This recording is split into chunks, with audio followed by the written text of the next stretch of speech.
Lebih dari 450 tokoh Yahudi mendesak Perserikatan Bangsa-Bangsa segera menjatuhkan sanksi ke Israel. Mengutip Tribun News pada 23 Oktober, kabar ini dilaporkan oleh sumber utama Al Mayadin beberapa waktu lalu. Lebih tepatnya, lebih dari 450 tokoh Yahudi terkemuka di seluruh dunia termasuk mantan pejabat Israel, seniman peraih Oscar, penulis ternama, dan intelektual merupakan sosok yang mengeluarkan surat terbuka tersebut.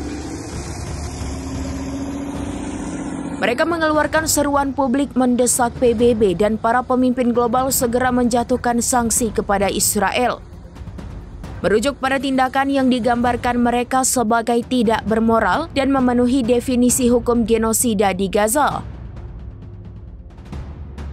Adapun surat terbuka itu menyerukan agar para pemimpin dunia menegakkan putusan Mahkamah Internasional dan Mahkamah Kriminal Internasional, sekaligus menghentikan transfer senjata ke Israel dan menjatuhkan sanksi yang ditargetkan.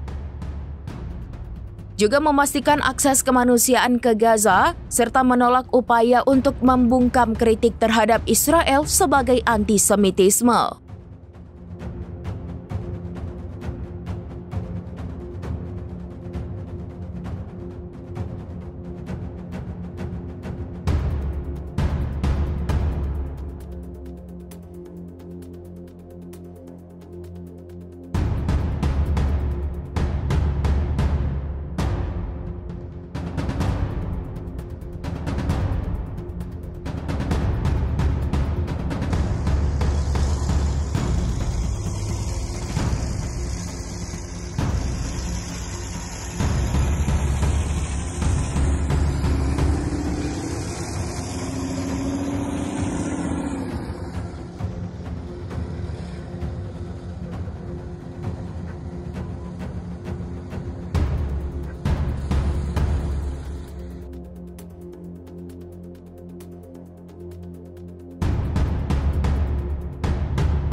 Download Tribun X sekarang, menghadirkan lokal menjadi Indonesia.